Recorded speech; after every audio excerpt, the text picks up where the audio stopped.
So I've just taken a little diversion for a side video that's going to be part of this series. We're carrying on with our commute.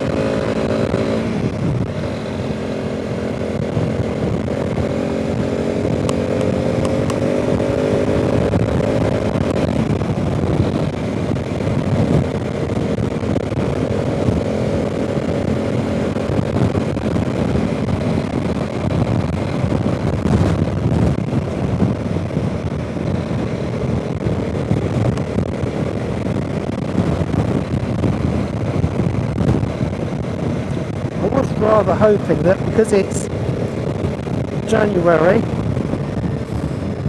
I wouldn't meet much traffic, but I just seem to be catching it wrong at the moment. Never mind. Right, next stop, Tregaron.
Apologies about the banging noise, if you can hear it. It's just a cable clicking against the helmet.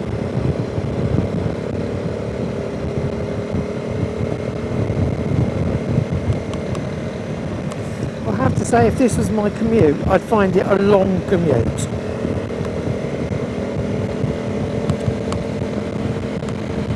Not unenjoyable. I'm enjoying it, but it would get tiring. That looks like a disused railway to the right here. I'll have a look at the map in a minute. Yeah, it looks like it is.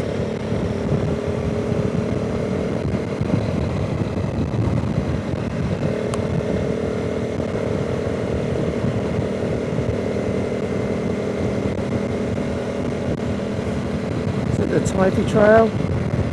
This is Cause Caron to our right.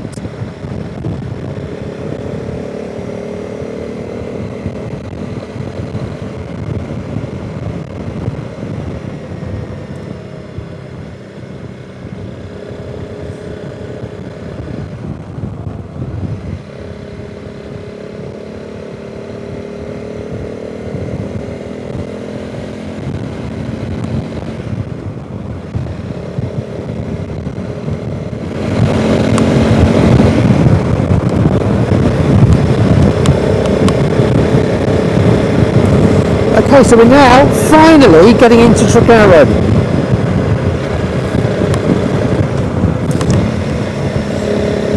All I've got to do now is find the correct lane. Let's go and find the cottage.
So I need to stop here. I don't want to shoot past where I need to go. I don't think that is it anyway, but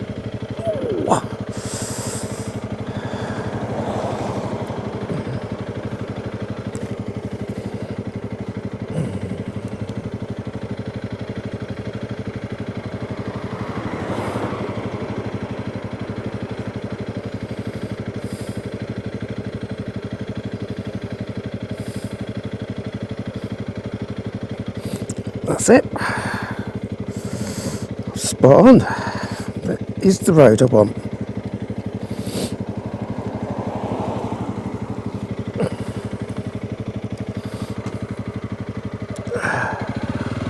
So this is the road we're going to need.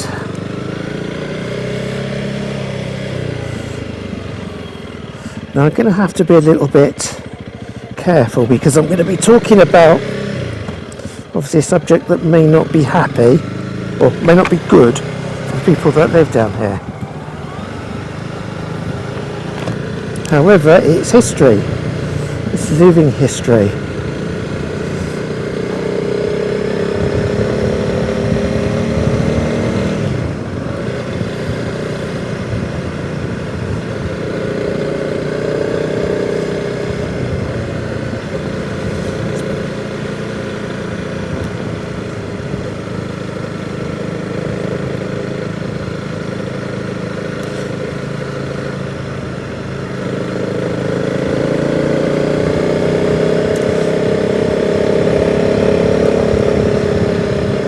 Now, as you can imagine,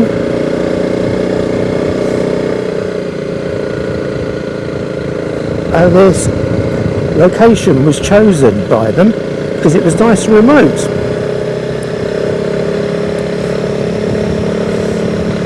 The irony of the actual LSD production being in that mansion in a village, and yet they're living in a completely remote part of the world, completely different. Well, obviously they had the small holding, they wanted the good life that I was talking about.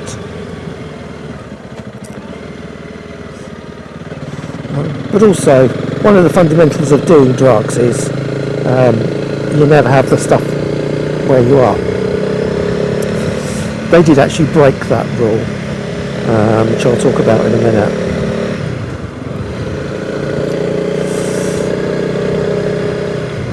So there was a horrible car crash and in it the wife of the driver sadly passed away, and she was expecting a baby. And Kemp was driving at the time. He was driving a Range Rover. The Range Rover was impounded. By sheer luck, someone in the States had done a plea deal, been caught smuggling drugs, and he had named Kemp as being involved in the LSD production in the UK. No one knew where Kemp was. They knew he wasn't in London, but they didn't know where he was. But of course, there was this accident, and as a result, the team that had been set up, which was called Operation Julie,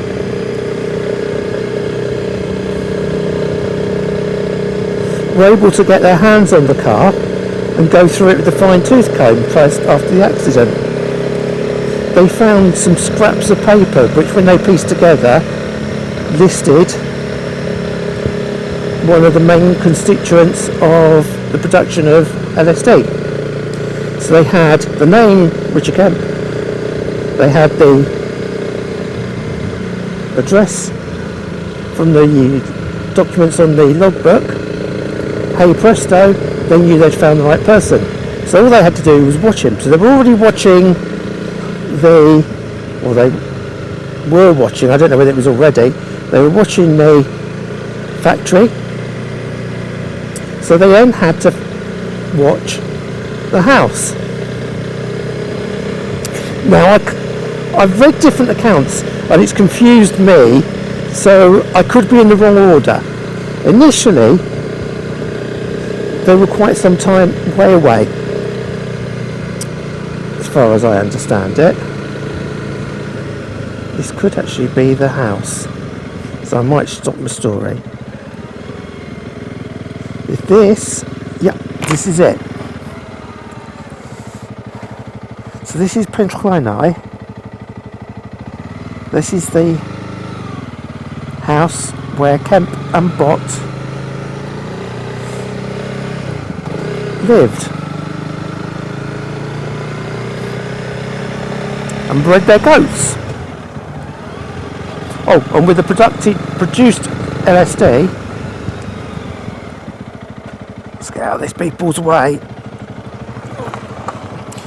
With the LSD they produced, they tableted it there. We'll go back again in a second, as there's a reason for that.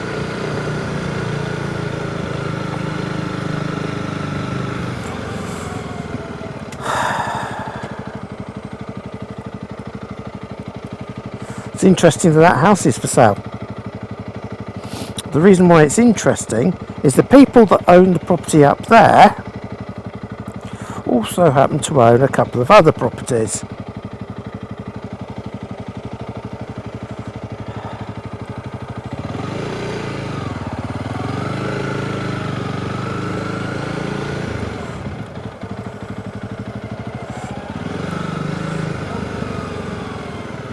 One was this little cottage here. And it was available for holiday parties.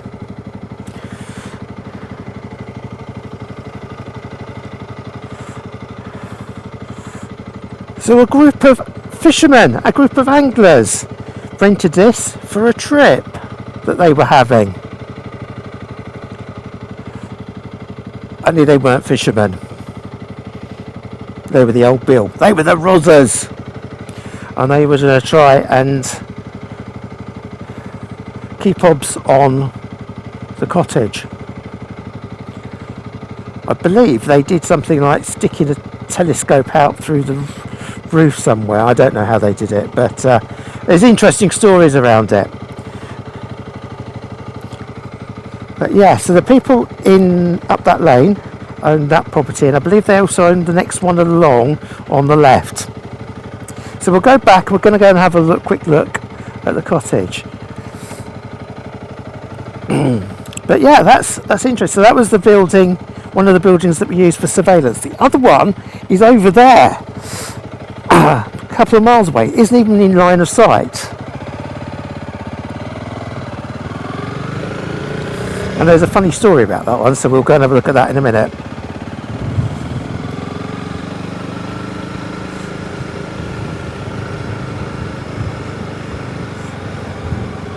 So yeah, so this is the cottage. It's completely secluded. There's no real windows from the road.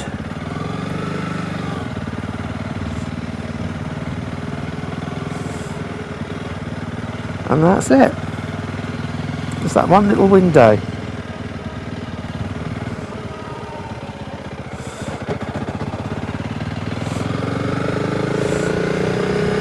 So that's the place where they lived. Still a lot to see, but it just puts it all into context. And it's an excuse to buy some decent lanes. And I also believe, I could be wrong again, but I believe that this house here was also rented by holiday makers of some sort who weren't. They were also old Bill. So there were two properties that were overlooking the house.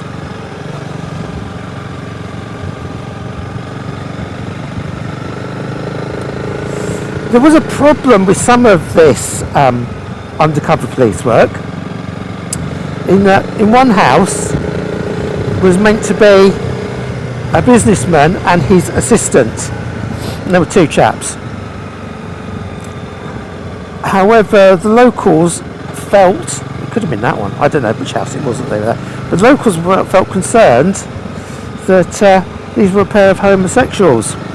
And of course in the 70s people weren't as tolerant of the gay community as I'd like to think they are now. And so they had to change one of the assistant had to be changed to a woman so that it could be made quite clear that it was not what people suspected.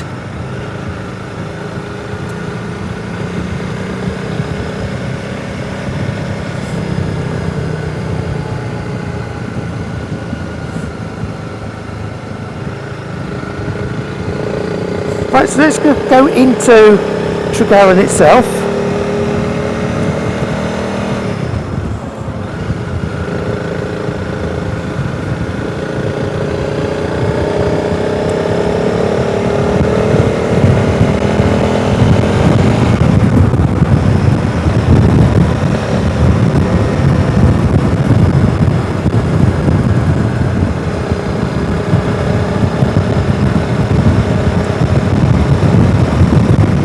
Nice to see some different lanes though.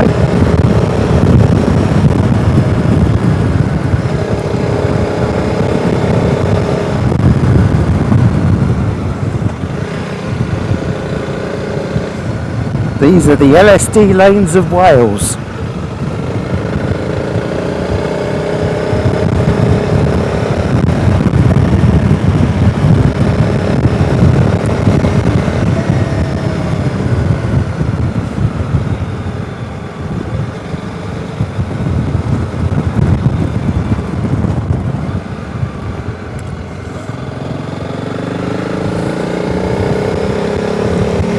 Now, Operation Julie is amazing. Most people think, oh, there were 100 odd people arrested. There's huge numbers involved. I'll list them at some point. Actually, that's all. That massive figures were all to do with the final arrests. The actual Operation Julie squad were only about 25 people. Why was it called Operation Julie, I hear you ask? Well, I don't, but I'm sure you are asking. Well, basically, they set up this team to go and look at the LSD team, and they needed a name for the operation. At that point, in walks a sergeant who was a lady sergeant called, yeah, you guessed it, Julie. So they said, Julie, that seems like a good name, we'll use that. And in all seriousness, that is how they came up with the name Operation Julie.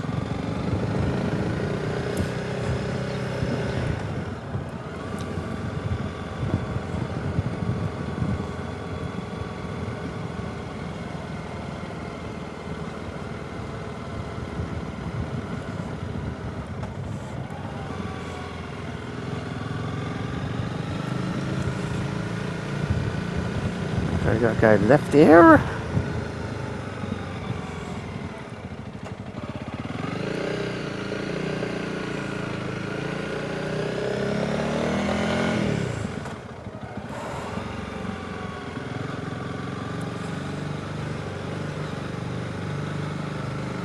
The Talbot Hotel. The Talbot Hotel is famous. Is part of Operation Julie because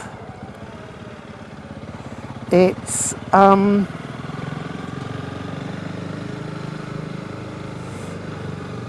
let's just come up here for a sec.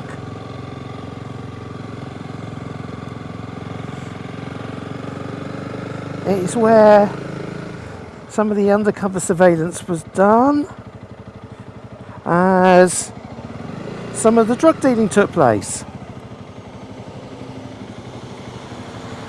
So there you go. Right, so I'm now just going to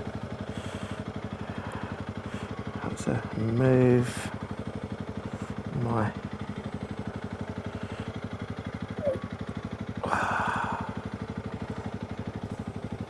I think I'm on the right road, but I just need to,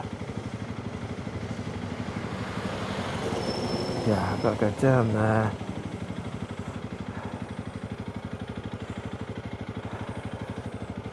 Turn left.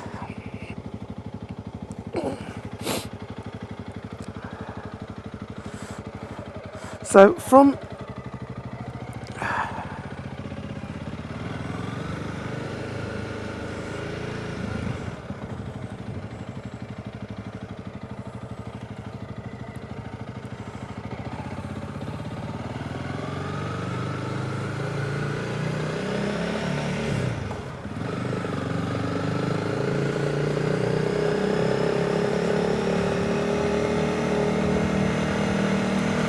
So these are quite small communities.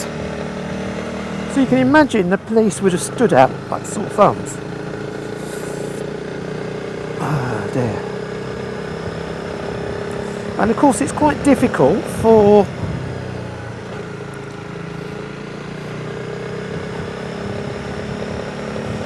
them not to be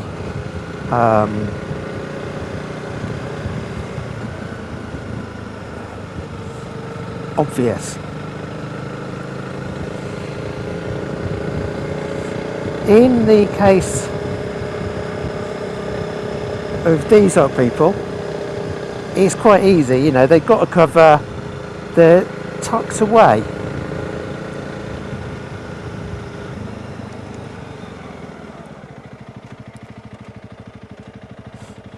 As you can see, we're picking some pretty small lanes here. They are tucked away out nowhere. And you're probably asking, what on earth am I doing coming down here about undercover officers? Well,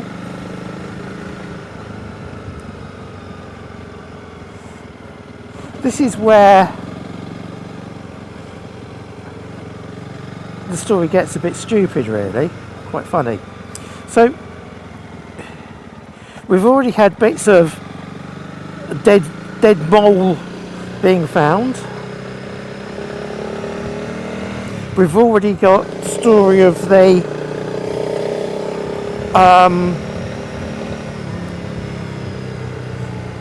lady that keeps goats and the good life.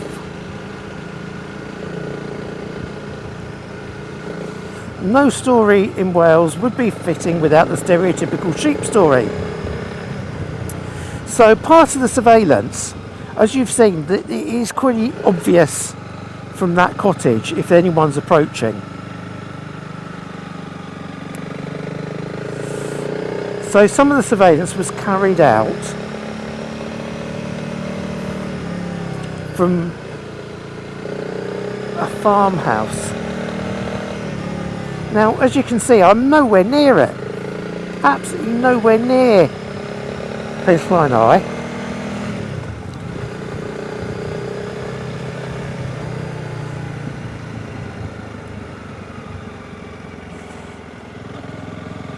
Nowhere at all. So what they did, they rented a house. I don't know what pretext that one was for.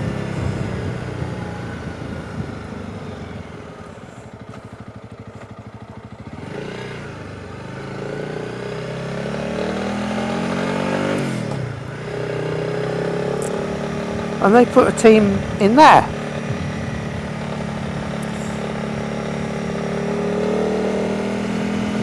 Now, as you're probably working out, we're going further and further away from the cottage, from Penllyn. You're dead right.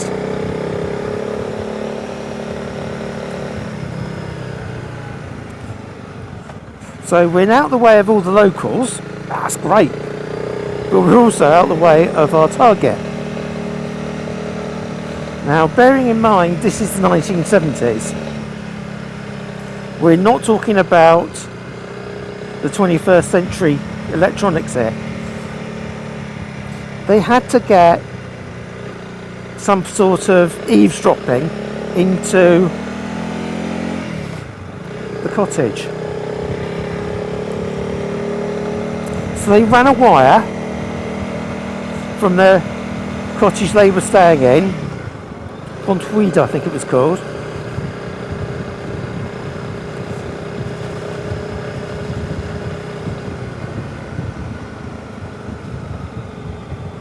over the mountain. They had to run it over the mountain. There we go. Bontweed, that's it. It's private property, we can't go down there. We can go as far as this though. So that's Bontweed, it's private property. They had to run a wire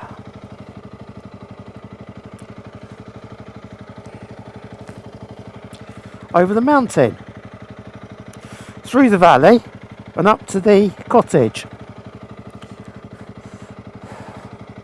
That was all very good until, yes, you've guessed it, the sheep chewed through the wire. However, these sheep weren't just any sheep, these were clever sheep.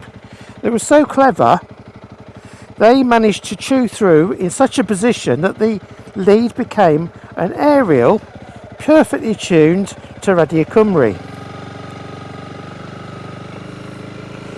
So instead of the officers hearing information about nefarious drug dealing, they had the delights of Welsh male voice choirs coming through. That's the first thing they heard, was a Welsh male voice choir. In the end it all got sorted. As I say, they ended up with surveillance from that house,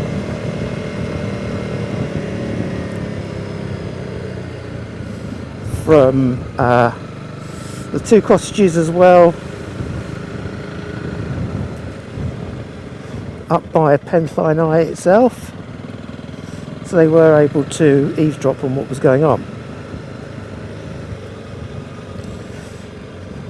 Now they also had two undercover officers in a nearby village, which we're going to go to in a minute.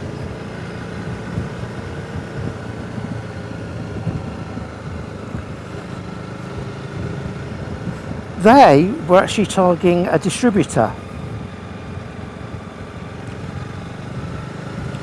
And they thought that the distributor was dealing on behalf of Bott and Kemp. He wasn't. He was doing the London arm of the organisation, which was being run by Henry, I think it was Henry Todd, from a production lab in Hampton Wick. A place called Seymour Road. I can never remember the number, but it's 23 or 43. I'll have a look at it and I'll let you know. A very nice house actually. If you look at it on Google Earth, you think, that's a nice place. Yeah, so he was dealing for that arm of the operation. So yeah, it's all a bit confusing really, but never mind.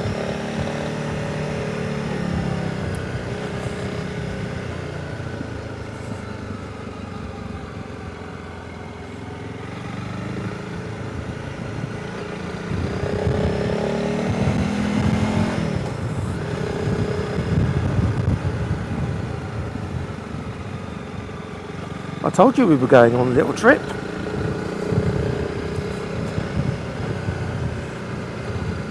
We've been going nearly 2 hours so far.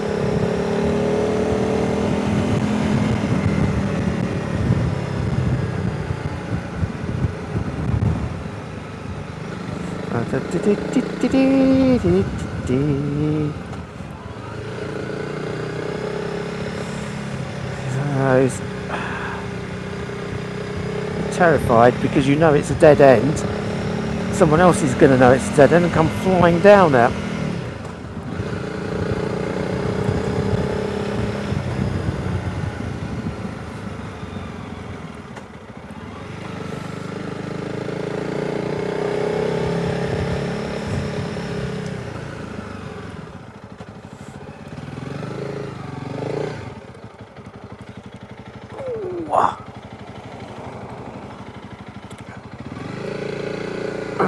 So as we come back in here, we'll come back into Tregowan.